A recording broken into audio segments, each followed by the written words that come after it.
Hey everyone, Joe here again on behalf of the League dev team. Today, we have a very special Riot Pls for you. Of course, we're going to tell you all about our plans for the upcoming preseason. We'll also give you an update on TFT and much more. In fact, we've got a lot of great updates to share today, so be sure to stay tuned through the end of the show. But before we cover any of that, I want to talk about something important. This month marks a very special occasion. In just over a week, it'll have been 10 years to the day since League's official release date. For us, League has always been a game that we build together with all of you.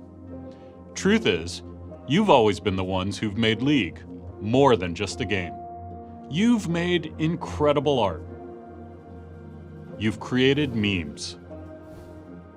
You've showed us in a million different ways that you care about League, that games matter enough to become a meaningful part of your lives. You've helped us make League more than a game.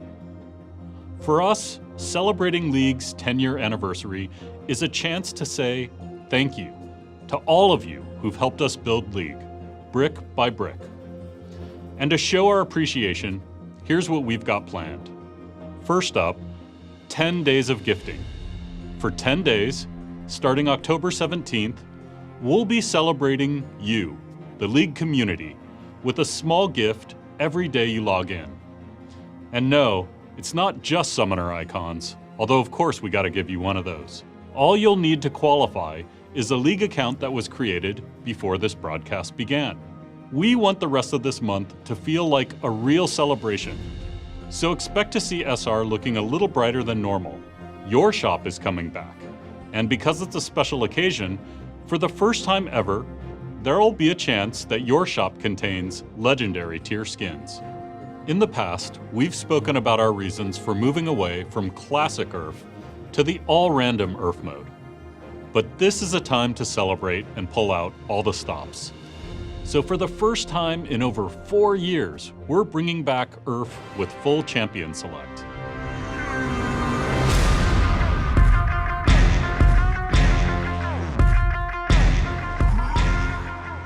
It'll be available from October 28th through November 8th, so you can keep the celebration going. Over the last decade, you haven't just helped make League a great game, you've helped make the world a better place. All the way back in 2010, you bought the URF Warwick skin, and together we raised money to save actual manatees. In 2011, after a devastating earthquake in Japan, you and Nurse Akali raised more than $160,000 for the Red Cross and provided relief to hundreds of thousands of people in need. The following year, you banded together and through the Jacksima skin contributed to the Make-A-Wish Foundation in honor of a League player named Joe. In 2017, we committed over $2 million from the proceeds from Championship Ash to 3 great charities that you voted for. And last year, with the help of Brian, a cancer survivor who helped us design the Darkstar Cho'Gath skin, you all raised over $6 million for 20 charities around the world. That's the power of the League community. When we come together, we can accomplish truly remarkable things all over the world, in all of the communities we're a part of. And we know there's a huge appetite out there to do even more. So today, we're announcing a new initiative called the Riot Games Social Impact Fund. This unique nonprofit will be the engine for our collective efforts around global social impact. Since establishing the fund earlier this year, we've already donated over $4 million to charities around the world. As a global game, we know it's important for you to choose which charities the money raised in your region goes to. And that's what this fund will make possible. Later this year, we'll be releasing Dawnbringer Karma, the first skin where all proceeds will go to the Social Impact Fund. On behalf of everyone at Riot, thank you for everything you've done. The good we can do together is just getting started. Okay, let's hear about what we've got planned for preseason. Hey everyone, Jess here. Before we get into preseason, I want to share a small announcement that'll make players in one particular part of the world happy.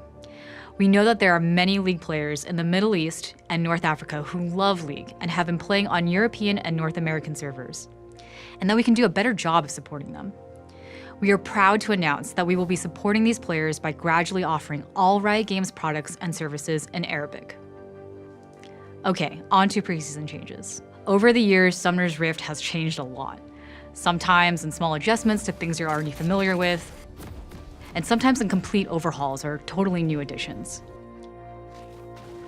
We've always thought of Summoner's Rift as a living, breathing place with enough depth to be fun and interesting, whether it's your first time playing or if you're a seasoned veteran. And to that end, preseason 2020, Rise of the Elements will introduce new emergent gameplay opportunities on the map, meant to open fresh strategies to master, outplay, and win. The biggest change here is the new Elemental Rift system. As teams take down elemental drakes, one element will eventually dominate the rift, permanently altering the map. Each elemental rift impacts teamfights, rotations, vision, and objective control in a unique way, meaning no one game will play out the same as the last, even if everyone's on the same champ. Infernal knocks down walls and burns down brush. Mountain adds new terrain to play around.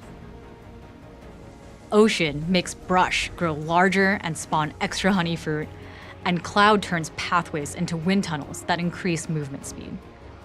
Elemental buffs are also getting an overhaul, with the final stack of each element offering powerful effects that aren't just stats. Plus, Cloud Drake should be more satisfying now that we've switched it to grant CDR on your ult.